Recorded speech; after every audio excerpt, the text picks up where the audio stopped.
بسم اللہ الرحمن الرحیم۔ السلام علیکم۔ روزانہ واقعات سننے کے لیے اس چینل کو سبسکرائب کریں۔ سلطان محمود غزنوی کے دل میں تین باتیں ہمیشہ کھٹکتی رہتی تھیں۔ ایک بات تو یہ دل میں کھٹکتی تھی کہ کیا واقعی میں سبکتگین کا بیٹا ہوں، اور سبکتگین تو پہلے بادشاہ نہیں تھا بلکہ ایک فوجی تھا، پھر بادشاہ بنا۔ کیا میری نسبت صحیح ہے یا کچھ اور ہے؟ دوسری بات دل میں یہ کھٹکتی تھی کہ دین کے مختلف فرقے ہیں، لیکن سب سے افضل اور بہتر فرقہ کون سا ہے، یعنی امت سے جو سب سے اعلیٰ لوگ ہیں وہ کون ہے؟ تیسری بات دل میں یہ کھٹکتی تھی کہ مجھے بڑے عرصے سے نبی صلی اللہ علیہ وآلہ وسلم کی زیارت نصیب نہیں ہوئی ہے، اس لیے مجھے زیارت نصیب ہو جائے۔ ایک مرتبہ وہ گلی میں گشت کر رہے تھے، انہوں نے باہر آ کر ایک طالب علم کو کسی روشنی میں پڑھتے ہوئے دیکھا۔ پوچھا کہ تم مسجد میں کیوں نہیں پڑھتے؟ اس نے کہا کہ مسجد میں روشنی کا انتظام نہیں ہے، یہ ایک بندے کے گھر کے باہر روشنی جل رہی ہے، اس لیے میں یہاں بیٹھ کر مطالعہ کر رہا ہوں۔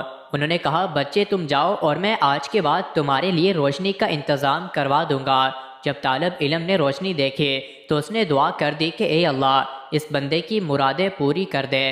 چنانچہ جب سلطان محمود غزنوی گھر آئے تو ان کو خواب میں نبی کریم صلی اللہ علیہ وآلہ وسلم کی زیارت نصیب ہوئی، اور آپ صلی اللہ علیہ وآلہ وسلم نے ارشاد فرمایا، اے سبکتگین کے بیٹے، تو نے میرے وارث کی عزت کی، اللہ تعالیٰ تجھے دنیا اور آخرت میں عزتیں عطا فرمائے۔ اس طالب علم کی دعا کی برکت سے سلطان محمود غزنوی کی تینوں مرادیں پوری ہو گئیں۔ ایک تو انہیں نبی کریم صلی اللہ علیہ وآلہ وسلم کی زیارت نصیب ہوئی، دوسرا ان کے دل میں جو اپنے نسب کے بارے میں جو چھوٹی موٹی باتیں، تینوں مرادیں پوری ہو گئیں۔ ایک تو انہیں نبی علیہ السلام کی زیارت نصیب ہوئی، دوسرا ان کے دل میں اپنے نسب کے بارے میں جو چھوٹی موٹی باتیں تھیں وہ ختم ہو گئی، تیسرا ان کو یہ پتہ چل گیا کہ علماء کرام ہی نبی کریم صلی اللہ علیہ وآلہ وسلم کے وارث ہیں، اور یہی لوگ دوسروں سے افضل ہیں۔ ایک آدمی جنگل میں سفر کر رہا تھا، ایک دن شیطان بھی اس کے ساتھ ہو گیا، لیکن وہ شیطان کو پہچان نہ سکا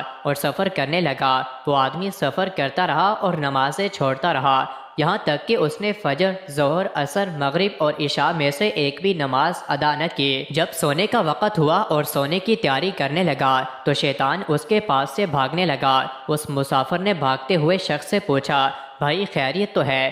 دن بھر تم نے میرے ساتھ سفر کیا اور اس وقت جب کہ تمہیں آرام کرنا چاہیے تم مجھے چھوڑ کر کیوں بھاگ رہے ہو؟ اس نے جواب دیا کہ میں شیطان ہوں، میں نے زندگی میں ایک بار اللہ کی نافرمانی کی تو راندہ درگاہ اور ملعون ہو گیا۔ اے ابن آدم، تم نے تو ایک دن میں 5 بار اللہ کی نافرمانی کی، نمازوں کو ترک کر دیا اور اسے کوئی اہمیت نہ دی۔ مجھے ڈر لگ رہا ہے کہ تیری نافرمانیوں کے سبب تجھ پر کہیں اللہ تعالیٰ کا عذاب نہ آ جائے، اور تیرے ساتھ رہنے کے سبب کہیں میں بھی عذاب میں مبتلا نہ کر دیا جاؤں، اس لیے میں تمہارے پاس سے بھاگ رہا ہوں۔ مزید ایسے ہی ویڈیوز کے لیے چینل کو ضرور سبسکرائب کریں۔